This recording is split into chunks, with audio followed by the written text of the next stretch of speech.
बिस्मिल्लाहिर्रहमानिर्रहीम। अस्सलाम वालेकुम। आज हम एक्सरसाइज 4.5 स्टार्ट करेंगे।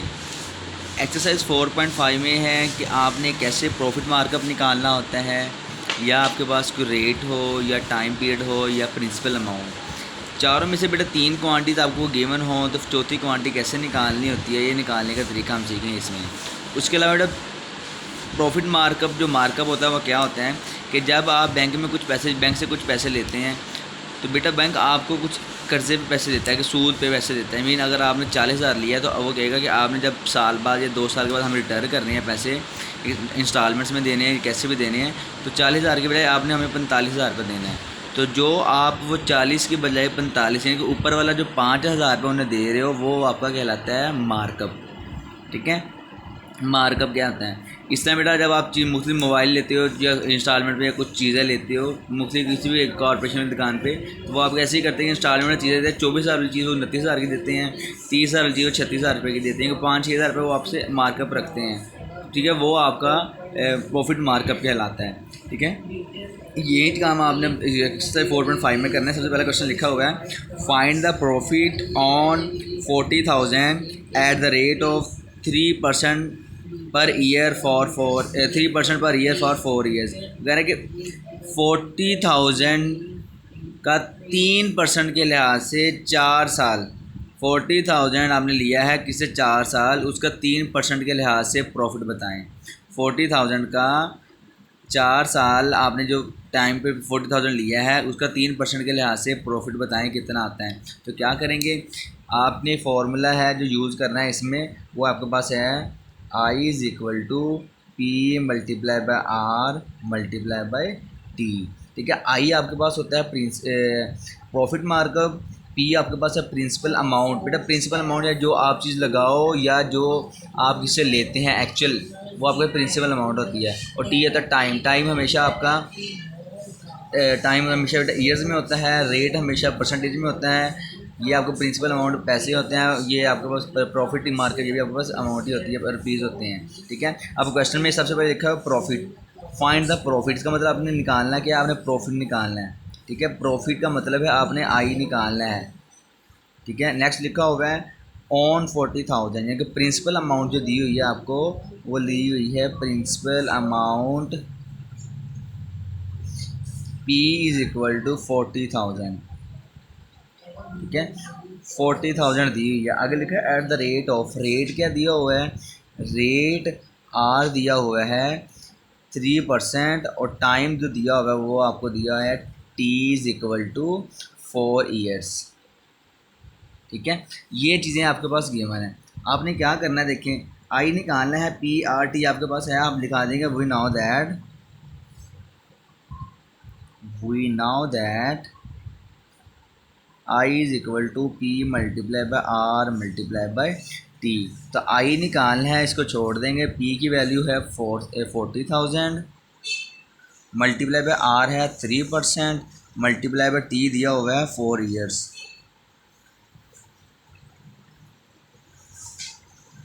ठीक है, सिर्फ 4 लिखना, मैंने ईयर्स भी साथ में लिख दिया है, सिर्फ 4 लिखना है।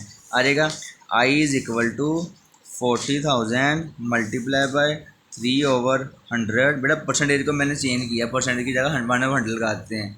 ठीक है, और मल्टीप्लाई बाय 4, तो ये 2 0 से ये 2 0 कैंसिल हो जाएंगे। आ जाएगा I is equal to 400 multiply by 3 multiply by 4। आ जाएगा आई इज़ इक्वल टू, बेटा 4 3 12, 12 4 48, तो आ जाएगा RS 4800। तो ये आपका आ जाएगा आंसर क्वेश्चन नंबर 1 का, कि आपको जो बेटा 40,000 रुपये में 40,000 रुपये आपने 4 साल के टाइम के लिए लिया है, उसका जो 3% जो प्रॉफिट उन्हें देना है आपने, वो 4800 रुपये है। यानी कि जब आपने किसी 40,000 रुपये लिया है, जब 40,000 को आप 4 साल में पूरा करते हो, 4 साल के बाद उसे देते हो पैसे, तो आप 40 की बजाय उसे 45,000 रुपये देंगे। ठीक है बेटा, तो ये आपके पास क्वेश्चन नंबर 1 का आंसर है। नेक्स्ट क्वेश्चन नंबर 2 करते हैं। लिखा हुआ है south borrowed 25,000 from bank at the rate of 6% per year. South ने बैंक से 25,000 रुपये लिया है, उसकी शरह कितनी है, बेटे जो रेट ली वो है 6% फॉर 3 ईयर्स। बेटा 3 साल के लिए उसने लिया है कि जब मैं 3 साल के बाद आपको पैसे वापस करूँगा तो 6% के लिहाज से करूँगा। ठीक है, 100 ने 25,000 रुपये बैंक से बेटा कर्ज़ा लिया है। ठीक है, आपके पास जो कर्ज़ा उसने लिया है एक्चुअल अमाउंट क्या है आपके पास 25,000। इसका मतलब क्या है, ये आपको प्रिंसिपल अमाउंट ये है। रेट आपके पास दिया हुआ है 6% और टाइम पीरियड आपके पास है 3 ईयर्स। ठीक है, अब उनके find the markup of the bank. Markup निकालना है कि बैंक ने 25,000 से की बजाय उसके एक्स्ट्रा पैसे कितने लेने हैं। तो आप लिखेंगे इधर सबसे पहले लिखेंगे बेटा प्रिंसिपल अमाउंट, मैं पी लिख रहा हूँ सिर्फ। पी कितना दिया हुआ है 25,000। ठीक है, रेट कितना है 6% था। ठीक है, टाइम है आपके पास जिसने को लिया है 3 साल के लिए लिया है तो आ जाएगा 3 ईयर्स। ठीक है, मार्कअप या बेटा प्रॉफिट एक ही बात होती है, वो आपने आई निकालना है। ठीक है, ये निकालना है तो आपको पता है वी नाउ दैट, आप लिख देंगे वी नाउ दैट हमें क्या पता है, I is equal to P multiply by R multiply by T. तो पी आपके पास है 25,000 मल्टीप्लाई बाय रेट कितना है बेटा, वो दिया हुआ है 6% और टाइम जो दिया वो है आपके पास 3 ईयर्स। तो इसको करोगे आप 25,000 मल्टीप्लाई बाय 6/100 और मल्टीप्लाई बाय 3। तो ये 2 ज़ीरो बेटा, ये 2 ज़ीरो से कैंसिल हो जाएंगे। ठीक है, जो बाकी आ रही मेरे अमाउंट में जो साइड पे साथ ही कर रहा हूँ ताकि मेरा कर्सर इधर ही सॉल्व हो जाए। ये लिखा आ जाएगा 25 क्योंकि 250 बेटा 2 ज़ीरो कैंसिल होंगे 250 मल्टीप्लाई बाय 6 और मल्टीप्लाई बाय 3। बेटा 250 को जब 6 पे करेंगे तो आपको पास आ जाएगा 1500 को 3 से करेंगे तो आपको पास आ जाएगा 4500। यानी कि बेटा आपने जब पैसे वापस देने तो आपने 4500 रुपये जो एक्स्ट्रा भी देने हैं। ठीक है, जो सूद इसे कहते हैं।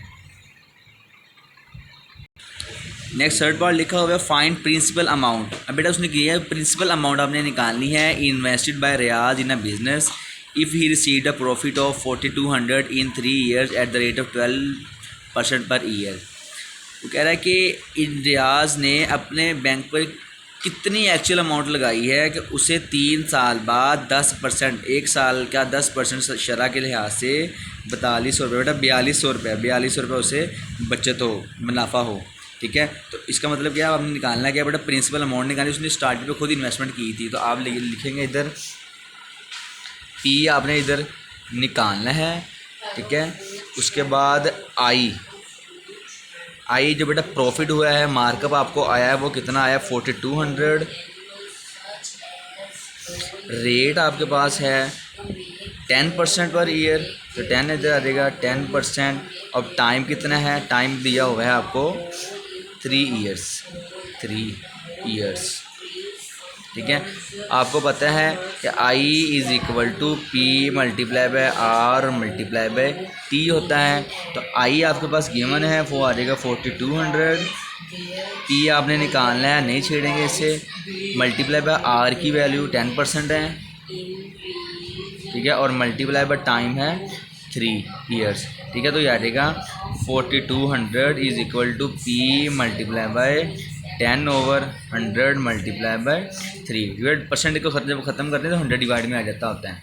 ठीक है, अब सोल्व करेंगे। आपको पता है कि जो चीज़ इक्वल के एक साइड पे डिवाइड हो रही होती है तो वो दूसरी साइड पे जाके मल्टीप्लाई हो जाती है। तो ये आ जाएगा 4200 मल्टीप्लाई बाय 100 डिवाइडेड बाय ये 10 और 3 मल्टीप्लाई और इस साइड पे डिवाइड हो जाएगा, आ जाएगा 10 multiply by 3 is equal to P. Solve करेंगे तो ये आपके पास कैंसिल हो जाएगा 1 0 से। ठीक है, आपके पास आ जाएगा 42,000/3 इज़ इक्वल टू पी। तो आंसर आ गया आपके पास 14,000।